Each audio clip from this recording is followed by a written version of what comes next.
श्री नीलम दीदी के चरणों में प्रणाम करती हूँ। मेरा प्रणाम को स्वीकार करें। यहाँ पर उपस्थित जितने भी गुरु भाई गुरु बहन हैं सभी के चरणों में मेरा प्रणाम को स्वीकार करें।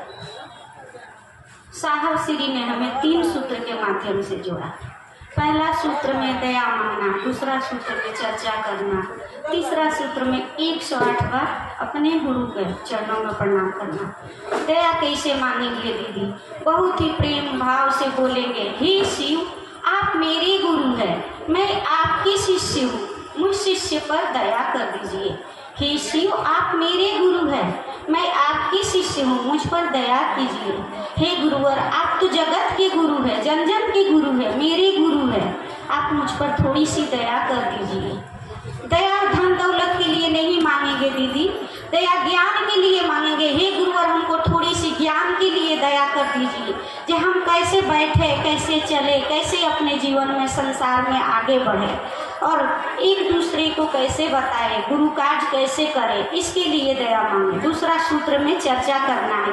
किसी भी अनजान व्यक्ति को बोलेंगे, हे दीदी, हे भैया, हमने शिव को गुरु बनाया है, आप भी शिव को गुरु बना लीजिए। मेरा जीवन में दशा दिशा सब कुछ चेंज हुआ है, आपका भी हो सकता है, आप शिव को गुरु बनाइए। और तीसरा सूत्र में नमः शिवाय से प्रणाम कीजिए। सांस लेते हुए नमः, सांस छोड़ते हुए शिवाय, अपने गुरु को प्रणाम कीजिए।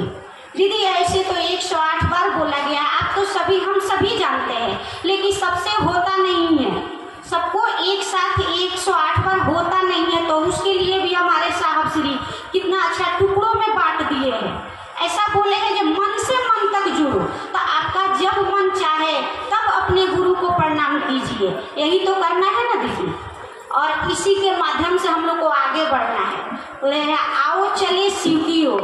हमारे साहब श्री क्या बोले? आओ चले शिव की ओर। हम तो जा रहे हैं, आप सभी मेरे साथ चलो। तो ये कितनी बड़ी बात है दीदी।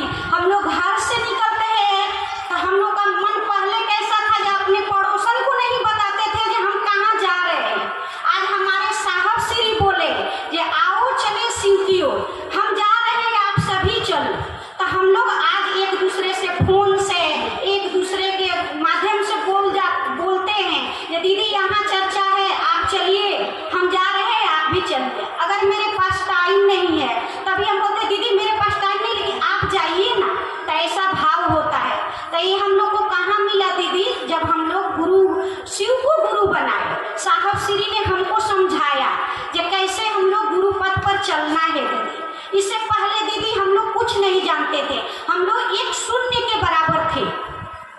हम लोग को जीवन में कुछ नहीं था, वही बनाना, वही खाना, वही दिनचर्या था। लेकिन देखिए दीदी, हम लोग जन्म लिए, इस धरती पर आए, न जाने कितने जन्म लिए होंगे, हम लोग कल्पना भी नहीं कर सकते हैं। लेकिन किसी जन्म में, चाहे आज से पहले किसी युग में ऐसा नहीं हुआ होगा कि किसी ने ज्ञान बांटा होगा सबके इक्वल। पहले जात पात के भेदभाव होता था दीदी। जब हमारे साहब श्री इस धरती के धरातल पर इस कलयुग के युग में जन्म लिए, वो मानव हम सबको ये बताए कि सब बराबर है, शिव शिष्यता में सब बराबर है, कोई जात पात के भेद नहीं है, कोई ऊंच नीच नहीं है दीदी। और हम लोग कभी किसी के बेटी के नाम से जाने जाते थे। थोड़ा सोचिए दीदी, विचार कीजिए, कभी किसी के बहन के नाम से जाने गए तो कभी किसी के बेटी के, कभी किसी के पत्नी के, तो कभी किसी के माँ के नाम से जाने। हमारे साहब श्री के माध्यम से हम लोग अपने अपने नाम से जाने जाते हैं। वो फलानी गुरु बहन, वो गुरु बहन, वो गुरु बहन, इसके नाम से जानकर हम लोग अपने आप पर कितना गर्व महसूस करते हैं। ना तो हम लोग को